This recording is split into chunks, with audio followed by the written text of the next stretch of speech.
Start off with the fish tank. Alright class, today we're going to be talking about wingtip vortices, how to avoid them, what they are, and how to escape from them. So here's our little runway, and let's talk about what they are. Wingtip vortices are these horizontal, you can call them tornadoes if you want, that come off the edge of the wings when an aircraft is making lift. The high pressure on bottom meets the low pressure up top, and they swirl together. Okay, it makes these horizontal tornadoes here. I kind of got them on display for this airplane here, so you can see as he's flying through the air what it looks like. So the arrows indicate the flow of the air and how it's affected through the air. Let's get a back view of him cruising. So the aircraft is in flight.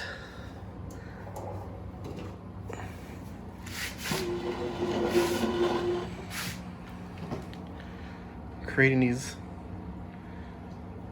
horizontal vortexes off the tips of the wings here. So if we were flying behind this guy in flight,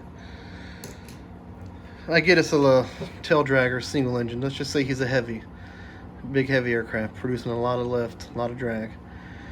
We would definitely want to avoid these. It'd be like flying right into a horizontal tornado. So you come up from behind it, and here's some effects. As you get into it, your aircraft will start rolling with it. There'll be a lot of roll indication. And what you want to do is just peel off of it. If you're an IFR, just tell them you need a course change to get away from the wing. Because sometimes when you're coming into the major airports, you'll be following a heavy. You'll be falling behind another aircraft, and the winds are not just blowing it off the path enough just yet. So let me see if I can pick this up here, give you a better view of it. Okay, so the plane's flying along, creating these vortices. And this only happens when the aircraft is making lift. As soon as it comes down, touches down, and the wings stop creating lift, the wingtip vortices go away. I'm breathing heavy, guys. I'm on day 5 of COVID right now, so.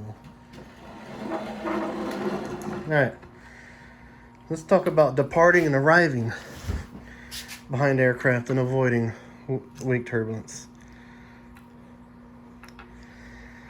So I have a 767 heavy and a little light biplane here. What we want to do is, some special notes,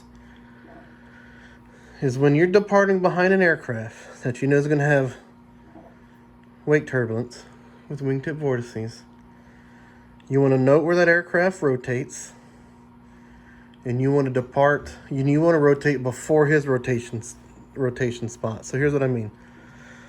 Delta rolls down the runway, gets about 3/4 of the way down, he starts to rotate, wings produce lift, starts to produce wingtip vortices, and he lifts off. You want to note where he rotated on that runway, and as you depart, you want to take off before that spot. Because once he's rotated and taken off, all this is dirty air now. So what you want to do is note where he rotated at. That's where his lift started. And you want to come along and rotate before it and get above his flight path. Now we know this airplane will not outclimb this aircraft, so you just go right through it. But at least you got over his rotate spot. On landing, same thing. So say you're holding short again. Delta's coming in. He touched down at the 1,000-foot mark. As soon as his nose stops, he stops creating lift. He rolls out. So you come on a runway. Again, you want to rotate and depart before the point that he landed. So he'll say he's at 1,000-foot mark. You want to get your airplane up and past his touchdown zone. That way you're above and away from his wake turbulence. Now, some of the aircraft that you'll experience the most threat with wake turbulence are the heavies. 767, 757, 747, 787, A380. But honestly, the ones that I hit the most are the Airbus. I feel it's because our takeoff performance is the same as theirs. And what I mean is, if they rotate at 7,000 feet, it seems like we're right behind them at 7,000 feet and we're getting rocked in it. Some important things to do if you hit wake turbulence is just maintain straight and level flight. And be aware of your situation, where if you know you're following a heavy, you're following a heavy.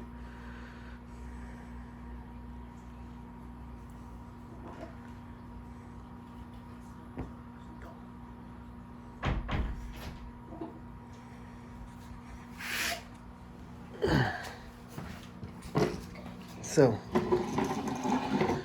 aircraft is in flight. Again, he's creating lift. High pressure on bottom meets low pressure on top. They swirl around to equalize. Creates this horizontal tornado called a wingtip vortice. And this is what it looks like as it comes off the wingtips here.